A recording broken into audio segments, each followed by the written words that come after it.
रोहतास जिले के सासाराम मुख्यालय से है, जहां बिहार के पूर्व मुख्यमंत्री जीतन राम मांझी सासाराम पहुंचे। जहां बिहार के पूर्व मुख्यमंत्री जीतन राम मांझी ने सासाराम के सर्किट हाउस में प्रेस वार्ता कर सरकार तथा पुलिस प्रशासन पर कई सवाल खड़े किए। साथ ही उन्होंने बालू तथा शराब नीति पर सवाल खड़े करते हुए मुख्यमंत्री को इस पर पुनः विचार करने की सलाह दी। वहीं इस दौरान धान अधिप्राप्ति में धांधली को लेकर सासाराम में पिछले दिनों पहुंचे किसान महासंघ के लोगों से रोहतास जिला अधिकारी धर्मेंद्र कुमार के द्वारा दुर्व्यवहार करने के मामले में उन्होंने कहा कि लोगों की शिकायत नहीं सुनना ये स्पष्ट करता है कि रोहतास डीएम की इसमें संलिप्तता है, जिस पर जांच करानी चाहिए। वहीं पूर्व मुख्यमंत्री जीतन राम मांझी ने सासाराम में कहा कि वह भगवान राम को नहीं मानते हैं, वह महाकाव्य के पात्र हैं, जिसका कई लोगों ने जिक्र किया। जबकि उन्होंने राजद प्रमुख सह पूर्व मुख्यमंत्री लालू प्रसाद यादव की तुलना भगवान श्री कृष्ण से की है। इसके लिए बहुत बहुत धन्यवाद। और जब कभी हम रोहतास में आते हैं तो इसी गर्मजोशी के साथ आप पत्रकार बंधु लोग भी हमसे मिलते हैं, इसके लिए शुक्रिया आपको। और आज हम विलम्ब से ही सही, इसलिए कि हम भी कोविड-19 के चक्कर में फंस गए थे, कमजोरी है। आज भी हम लूज मोशन के पीड़ित हैं, लेकिन साहस किया कि देर नहीं हो, इसीलिए आज हम आए। सोनडीहरा गांव में आए हैं। सोनडीहरा में शहीद वीरेंद्र पासवान जी जो एएसआई थे 2009 बैच के, उनकी कथित रूप में हत्या कर दी गई है और शहीद हो गए हैं। और वो राउनगर जिला औरंगाबाद थाना में वो थे और दिनांक 27/10 को उन पर शमशेर नगर के नज़दीक वीरेंद्र पासवान के घर पर छापा मारने गए थे।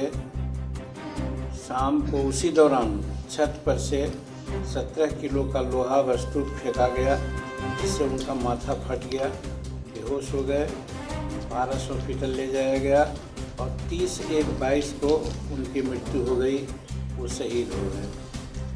इसमें 2-3 बात जो प्रमुख है, वहाँ के लोग बहुत पीड़ित मन से बताने का काम किया कि सब इंस्पेक्टर थे ये और इनके ये शहीद हुए, तो शहीदों को किस प्रकार से ट्रीटमेंट दिया जाता है, इसका मार्क है उन लोगों को कि हमारे बच्चा को, हमारे भाई को, हमारे पति को ये लोग जो उचित सम्मान मिलना चाहिए नहीं दिया। सरकार के खिलाफ कितना हमसे बुलवाइएगा, सो पहले नहीं सर, किसान लोग गए थे मिलने। हम जानते हैं कि पैक्स में धान नहीं जाता है। पैक्स के पहले लोकल जो लोग हैं वो 1400-1500 रुपये क्विंटल ले लेते हैं और वही जाके 1800 रुपये क्विंटल पैक्स में देते हैं। और कहने का माने इन बिटवीन 300-400 रुपया एक क्विंटल का मामला है और हज़ारों हजार क्विंटल जा रहा है, लाखों क्विंटल जा रहा है। तो जोड़ लीजिए कितना बड़ा इसमें घपला है। सोचने को तो कहा जा सकता है कि हमने टारगेट प्राप्त कर लिया, लेकिन टारगेट प्राप्त सभी किसानों का नहीं है। बहुत से किसान की शिकायत आ रही है, हमारा धान नहीं लिया गया, 15 तक लास्ट डेट था, लेकिन टारगेट पूरा हो गया। कहाँ से टारगेट पूरा हो गया? वो जो ओपन मार्केट में लोग खरीदते हैं 1500 रुपये, 1400 रुपये और 1800 रुपये बेचते हैं, ये भी माले माल और वो भी माले माल। नहीं, मामला ये है सबकी शिकायत लेके जाने पर डीएम उन लोग को धक्का देकर हटा दिया। नहीं, गलत और दुर्व्यवहार की और मारपीट भी की। ये गलत चीज़ है। अगर उन्होंने ऐसा किया है तो इसका साबित होता है कि साहब वो सच्चाई को नहीं समझते हैं या सच्चाई में संलिप्त हैं। इसके चलते किसानों पर इस प्रकार का प्रहार किया। राम नाम करके थे सब इंस्पेक्टर, उनकी इसी तरह से मृत्यु हो गई थी। तो सरकार की जो बड़ी गाड़ी होती है सजा करके फूलों का दिया गया और उनके घर पर ले जाया गया और राजकीय सम्मान के साथ सलामी देते हुए उनकी अंत्येष्टि की गई थी। और ये जब हमारे जो वीरेंद्र पासवान जी थे, ये भी सब इंस्पेक्टर थे, सुनने में आया है कि ये 12-13 बरस की नौकरी में 11 बरस या 12 बरस पुलिस अफसर मैंने थानाध्यक्ष का ही काम किया है और इसमें 41 मेडल इनको मिला है। इसका मतलब है कि बहुत ब्रिलियंट और काम करने वाले आदमी थे। इस मौका को भी आप लोग ज़रा बता सकते हैं, सोच सकते हैं, दीजिए में कि उनकी बेटी की शादी तय थी। बेटी के शादी के लिए वो बाज़ार गए थे और उसी बीच में ये घटना घटी कि फलना जगह कुछ ऐसा हो रहा है, तो वो वहाँ पहुँच गए छापा मारने और उसी के दरमियान ही हुआ। तो कहने का मतलब ये है कहीं न कहीं हमको लगता है उनके मृत्यु का कहीं न कहीं कोई साजिश है। और 4 दिन पहले जिस दिन उनकी घटना घटी थी उसके 4 दिन पहले बाली माफियाओं के द्वारा एक मुंशी की हत्या कर दी गई थी और उसके बाद ये गए तो इन पर भी इस प्रकार की बात हुई। तो कहने का मतलब कि बालू माफियाओं का संलिप्तता नकारा नहीं जा सकता है, वो है, ये जांच का विषय है। इसलिए हम सरकार से आग्रह करेंगे कि इस बिंदु को देखें और उसको देखें कि किस हालत में उनकी मृत्यु हुई, मैंने जांच करें। वो चाहे CID से जांच हो चाहे और कोई चीज़ से जांच हो, वो जांच करें। एक चीज़, कैसे यहाँ के पुलिस आरक्षी अधीक्षक हैं, कैसे यहाँ के DM हैं जो इतना कर्मनिष्ठ पदाधिकारी के मृत्यु के बाद उनके घर तक नहीं गए लोग देखने के लिए। अगर हम करना चाहते हैं यहाँ पर, इसीलिए हम बोलते हैं, तो हम पर लोग गुस्सा करता है कि अगर किसी अन्य जाति के लोग रहते तो सब वहाँ पर पहुँचते। ये बेचारा शेड्यूल कास्ट था इसलिए उसे घर पर नहीं पहुँचे। जघन्य अपराध किया है यहाँ का DM और SP ने। हम इस चीज़ को प्रमुखता से लेते हैं और इस बात को हम होम सिक्योरिटी DGP और चीफ मिनिस्टर को भी कहेंगे कि कैसे नकारा यहाँ का DM और SP हैं कि उसका एक पदाधिकारी जो कर्मनिष्ठ है 11 साल 12 साल की नौकरी में उसको 14 को जो मेडल मिला है, इसका मतलब जरूर कर्मनिष्ठ था। और वैसे पदाधिकारी के क्रिमिनेशन में नहीं जाएं, आज तक नहीं गए हैं कि क्या हुआ है। एक दरोगा के बारे में सब लोग किया कि वहाँ का दरोगा है, रात दिन लगा रहा, तो दरोगा तो बेचारा छोटा अफसर है, उसी के साथ वो भी ट्रेनिंग किया था, इसके लिए वो था। लेकिन सरकारी स्तर पर क्या किया गया, इसका मतलब है कि यहाँ का पुलिस प्रशासन और सामान्य प्रशासन दोनों इसमें नेग्लिजेंसी किया है, जिसके चलते उनको उचित सम्मान नहीं मिला। एक चीज़। दूसरी चीज़, जब उनके बच्चे उनके वो शहीद हुए तो उनके विधवा को, उनके बच्चों को आज तक क्या हुआ, जब वो 27 के साथ घटना है और आज हम लोग हैं 18 में, तो इतने दिनों के बाद भी क्यों नहीं उनके साथ किसी प्रकार का वो जो राहत का काम होता है वो नहीं मिला। तो इसका मतलब है कि यहाँ का जो पुलिस प्रशासन और सामान्य प्रशासन है वो वीरेंद्र पासवान के पक्ष में नहीं था, या वीरेंद्र पासवान को शेड्यूल कास्ट होने के नाते नेग्लेक्ट किया, जो बहुत आज के समय में बहुत ये है। और इसीलिए हम कभी काल बोलते हैं कि ये जो कुछ लोग हैं, जो मुट्ठी भर लोग हैं हिंदुस्तान में और बिहार में, वो हम पर राज करते हैं और 85% लोगों के साथ जो घटनाएं घटती है उसको कभी नहीं देखते। लोगों 10-15% वाले में ये लोग होते तो आज वीरेंद्र पासवान के सामने ये बातें नहीं आती। उनकी महिलाएं, उनके भाई, उनके हम लोग नहीं बोलते आंख में आंसू डाल करके कि साहब हमको कोई सम्मान नहीं दिया गया। तो एक बहुत चिंता का विषय है, इसको जांच होनी चाहिए और जांच इस रूप में भी होनी चाहिए कि बालू माफिया की हत्या हुई थी।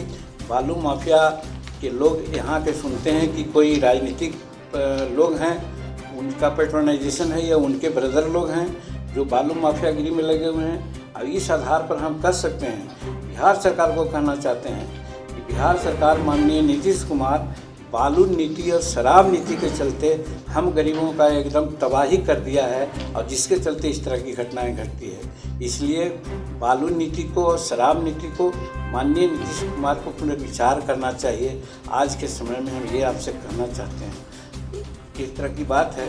और फिर जो 18 वर्ष के हैं, 20 वर्ष के हैं, इनकी पत्नी भी मैट्रिक फेल हैं।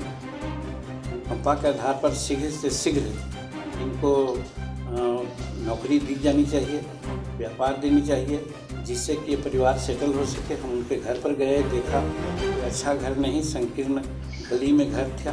तो उन लोगों को भी ये करना चाहिए ताकि उनके आँख से आंसू बह सके और ये सूख सके। और दूसरी बात ये है कि जिस रोड से हम लोग सोनडीहरा गए, वो रोड मेन रोड से 1 किलोमीटर या 1.5 किलोमीटर की जगह पर है। हम सभी शहीदों के याद में गेट लगाया जाता है रोड पर, तो इनके याद में अगर गेट लगाएं उन लोग, तो हम समझते हैं कि उसकी प्रतिष्ठा नहीं होगी, ये समाज की प्रतिष्ठा होगी। एक उत्साह मिलेगा हमारे लोग वैसे जो शहीद होते हैं या शहीद होने के लिए काम कर रहे हैं कि भाई हमारा उनके मरने के उपरांत भी उनको उचित सम्मान मिला, तो हमको भी सम्मान मिलेगा और पूरा मुस्तैदी के साथ देश सेवा वो कर सकते हैं। इसलिए वो गेट लगाने की बात करते हैं। हम गेट लगाने का भी अनुशंसा करते हैं कि करें। और यहाँ के माननीय सांसद छेदी पासवान जी थे, वो भी गए थे, सुनते हैं, तो उनको भी न हो तो अपना सांसद कोटा से बना देना चाहिए। विधायक कोटा से अगर बनने की बात होती तो नीतीश कुमार तो गेट बनाने की बात नहीं करते हैं MLT क्षेत्र विकास योजना से, लेकिन संसदीय क्षेत्र विकास योजना से बनता है तो वो बनावें। और हमको अफसोस है कि अभी तक वो वीरेंद्र पासवान के परिवार के साथ इस प्रकार की घटना घटी है, तो हमारे माननीय सांसद छेदी पासवान जी क्या कर रहे हैं?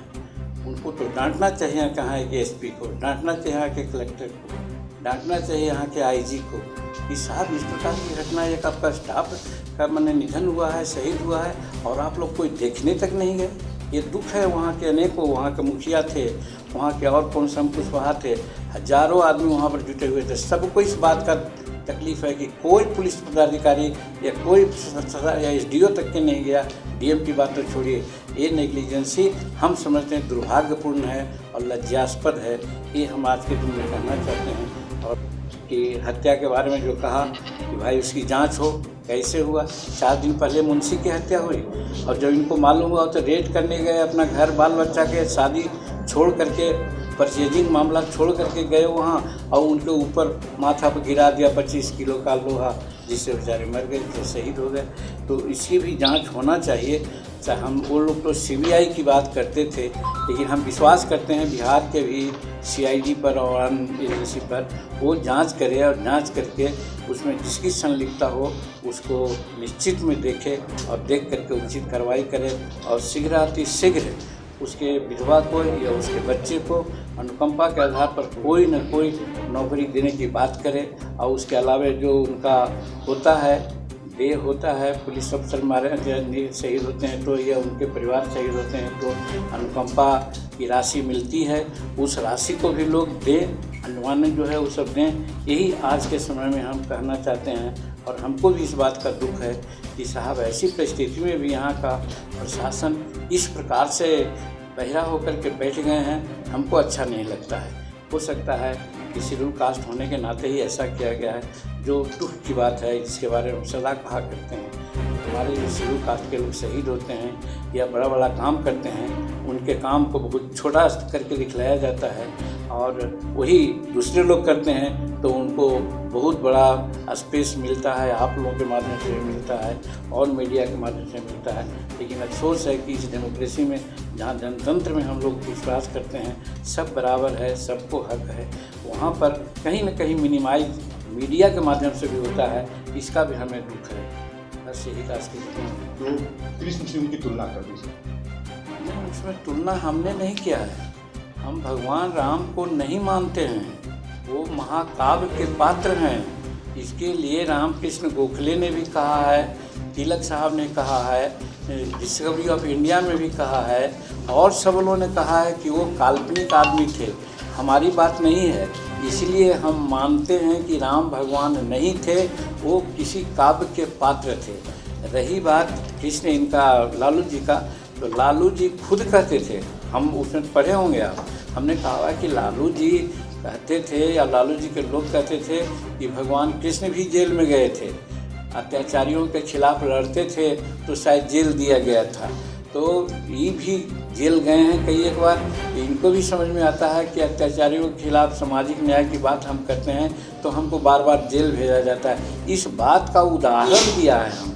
अब रही बात इसमें क्या बात है, ये बात तो सही है, लालू जी को नकारा नहीं जा सकता है। लालू जी सोशल क्षेत्र में बहुत बड़ी क्रांति उन्होंने की थी।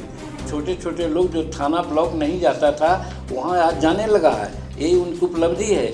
तो कहने का मतलब कोई भी आदमी हो, कोई भी राजनेता होता है तो अगर 10 गो अवगुण हैं तो 10 गो 15 गो उनमें गुण भी होता है। तो हम दोनों चीज़ को लेकर के चलते हैं, इसलिए हमने वैसा कहा था।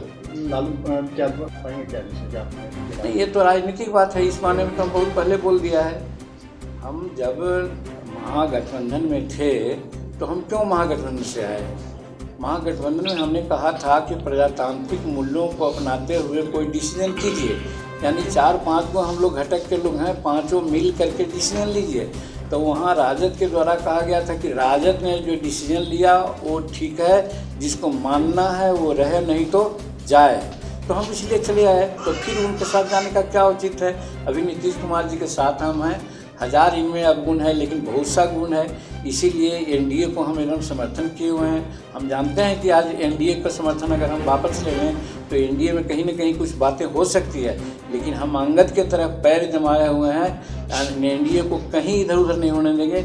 नीतीश कुमार के नेतृत्व में हम विश्वास करते हैं। आप कहते हैं कि मुख्यमंत्री क्या संशोधन होना चाहिए? हम तो अभी कहा ना आपको कि शराब नीति, हम एक बात स्पष्ट कर लीजिए, एक होता है मतभेद, अब एक होता है मनभेद।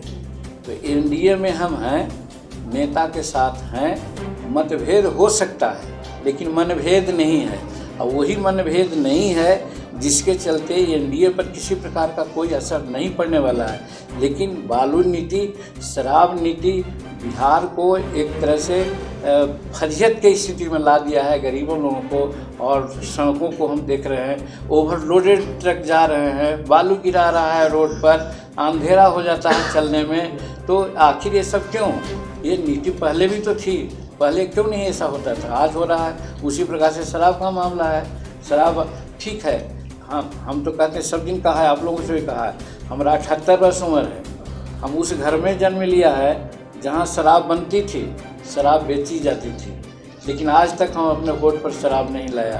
तो कोई कानून था क्या? आज हमारा बेटा जो मंत्री है, एमए है, पीएचडी है, नेट है, आज मंत्री है या कॉलेज में प्रोफेसर है, वो भी 42 वर्ष का हो गया, तो वो भी अपने मुंह पर एक शराब नहीं लाया है। तो कोई कानून था क्या? तो कहने का मतलब इसके लिए उत्प्रेषण होना चाहिए। और दूसरी बात कि आज भूटान में जाइए, गली गली जहाँ जहाँ है सब जगह शराब मिलती है। आप गोवा में चले जाइए, हर जगह शराब है, हर दुकान पर। तो क्या वहाँ हो रहा है? वहाँ लॉ एंड ऑर्डर बहुत शर्मरा गया है, सो बात नहीं। चलते चलते माँ बेटी का इज्जत तो नहीं लूटा जा रहा है, लेकिन यहाँ सब कुछ होते हुए भी ये सब बातें हो रही है। इसीलिए हम कहना चाहते हैं कि भाई शराब नीति पर, और इसका कल भुगतभोगी कौन होता है? गरीब। 2.5 लाख 3 लाख लोग शराब के कानून के शिकंजे में है, उसमें 2 लाख सिर्फ गरीब तबके के लोग हैं जिनके घर में बाल बच्चा बिलबिला रहे हैं, उनको कमा के खिलाने वाला कोई नहीं है। और फिर हम कहते हैं, जो आप लोग भी बड़ा मुस्तैदी से छापते हैं, वो कहते हैं कि ब्रेथ एनालाइजर लगाया जाता है, एक मजदूर काम करके जाता है घर तो पी लेता है, तो ब्रेथ एनालाइजर लगाते हैं, उसको आप जेल में भेज देते हैं। लेकिन जो बड़े बड़े ऑफिसर हैं शहर में, बड़े बड़े ठेकेदार हैं, बड़े बड़े न्यायाधीश हैं, मंत्री हैं, वो लोग पीते हैं, तो उनको 11 बजे के बाद ब्रेथ एनालाइजर लगाइए ना उनके मुंह में, 50% लोग पकड़े जाएंगे, तो उनको जेल भेजना चाहिए, उन पर कार्रवाई होनी चाहिए। तो कदुआ पर सितुआ चोक, ये तो बहुत स्पष्ट हम बोलते हैं। जिस सरकार में है उससे कोई मतलब, हम उसको सुधारना चाहते हैं, हमारे लोग इससे बहुत त्रस्त हैं। तो अब ऐसे शराब के लिए उत्प्रेरण दिया जाए, उत्प्रेषण किया जाए कि शराब पीना खराब है। मुख्यमंत्री समाज सुधार यात्रा करते ही हैं। क्या आपको मुख्यमंत्री का मिल सकता है? भाई बन के तो हमने दिखला दिया, बन करके हम 9 महीना तो दिखला दिया। यहाँ नहीं, इंडिया लेवल के लोग कहते हैं कि मांझी जी आपने काम किया। प्राइम मिनिस्टर ने भी कहा हमको कि आपने 9 महीना में काम किया और निष्पक्षता से काम किया है, और नहीं तो मधु कोड़ा और जोहान्सबर्ग में सोना का खान खरीदे हैं, और आपकी बहुत सी संचिकाएँ देखी गई, कुछ नहीं पाया गया, इसलिए आप चलाए हैं। तो मेरा कहने का मतलब है, अन्य क्षेत्रों में, महिलाओं के क्षेत्र में, बेरोजगारों के क्षेत्र में, नक्सलाइटों के क्षेत्र में, खेती गृहस्थी के क्षेत्र में, सब बात में हमने काम किया है। तो हमारा कहना है कि हम तो दिखला दिया, 5-6 महीना 8 महीना मौका मिला तो दिखलाया। अब हम इसके लिए तरस नहीं रहे हैं, इसके लिए मेरा कोई प्रयास नहीं है कि हम मुख्यमंत्री बने ही। लेकिन अगर किसी कारण से, जैसे उस समय इस्तीफा कर हमको मुख्यमंत्री बना दिया गया, तो हमने दिखलाया। उसी प्रकार से अगर इधर मुख्यमंत्री बना दिया जाएगा तो हम और दिखलावेंगे। यही बात है। समाज सुधार यात्रा जो मुख्यमंत्री का चलता है, हाँ, यात्रा निकलती रहनी चाहिए, और लोगों को प्रबोधन होना चाहिए कि हाँ भाई शराब पीना खराब है, ये सब करना चाहिए। लेकिन दंडात्मक कार्रवाई जो हो रही है वो हम गरीबों के हित में नहीं हो रही है। रोहतास से धर्मेंद्र कुमार सिंह की रिपोर्ट।